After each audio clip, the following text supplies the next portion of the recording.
RTI Live News. Ask for right. నమస్తే, welcome to RTI live news. భారతదేశ వ్యాప్తంగా Congress party అగ్ర నాయకులు రాహుల్ గాంధీ చేపట్టిన భారత జోడో యాత్రకు కొనసాగింపుగా పాలమూరు జిల్లాలో చేపట్టిన పాలమూరు న్యాయ యాత్రలో భాగంగా దేవరకద్ర నియోజకవర్గంలోని కొత్తకోట మదనాపురం మండలాల్లో జరిగిన కార్నర్ మీటింగ్ లో ఏఐసిసి వర్కింగ్ ప్రెసిడెంట్ మాజీ శాసనసభ్యులు చెల్లా వంశీ చందురెడ్డి మాట్లాడుతూ కేంద్రంలో అధికారంలో ఉన్న బీజేపీ ప్రభుత్వం రాష్ట్రంలో 10 సంవత్సరాలు పరిపాలించిన టీఆర్ఎస్ ప్రభుత్వాలు చేసింది శూన్యమని అన్నారు.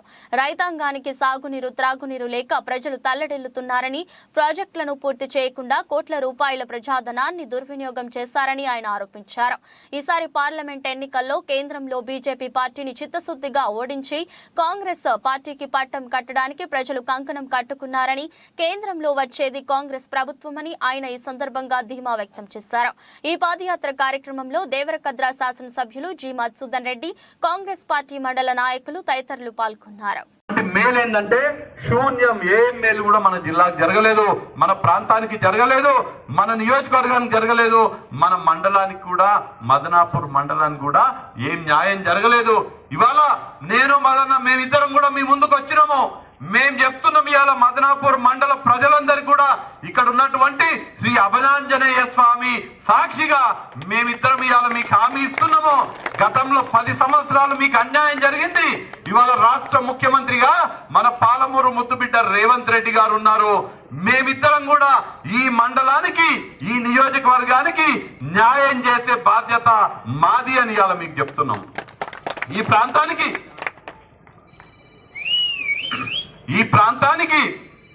ప్రాంతానికి సాగునీరు తీసుకొచ్చే బాధ్యత మాది. ఎక్కడెక్కడైతే తాగునీటి సమస్య ఉందో తాగునీరు తీసుకొచ్చే బాధ్యత మాది. ఇక్కడ ఉన్నటువంటి విద్య, ఆరోగ్యానికి సంబంధించి మెరుగైనటువంటి సదుపాయాలు తీసుకొచ్చే బాధ్యత మాది అని ఈ సందర్భంగా మీకు హామీ ఇస్తున్నాం. మేము ముఖ్యమంత్రి గారి దగ్గర పోయినాం. ముఖ్యమంత్రి గారి దగ్గర పోయినప్పుడు ముఖ్యమంత్రి గారు మదన్నను అడిగినరు ఏం కావాలి దేవరకద్ర కానీ. చాలా పెద్ద లిస్ట్ ఇచ్చిండ్రు. ఆ లిస్ట్ లో ఒక్కొక్కటి చదువుతుంటే ముఖ్యమంత్రి గారు ఎన్ని చెప్పినా, మీరు ఎన్ని అడిగినా కాదనుకుంటా నేను చేస్తా అని ముఖ్యమంత్రి గారు మదన్నకు హామీ ఇచ్చిండ్రు.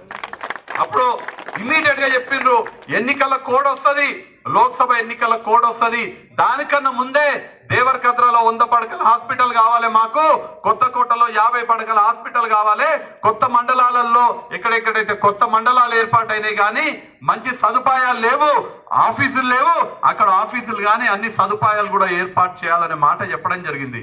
అలానే సాగునీటి కోసం మాకు కావాల్సినటువంటి నిధులు విడుదల చేయాలి, నీళ్ల కేటాయింపులు పెంచాలనే మాట కూడా చెప్పడం జరిగింది. కాబట్టి మీకు అందరూ కూడా హామీ ఇస్తున్నాము, మీకు న్యాయం చేయడమే మా బాధ్యత. ఖచ్చితంగా గత 10 సంవత్సరాల జరిగినటువంటి అన్యాయాన్ని తుడిచిపెట్టి మీకు న్యాయం చేయడానికి మేమిద్దరం కూడా, నేను మదన్న మీకు అండగా ఉంటామని ఈ సందర్భంగా తెలియజేస్తున్నా. అలానే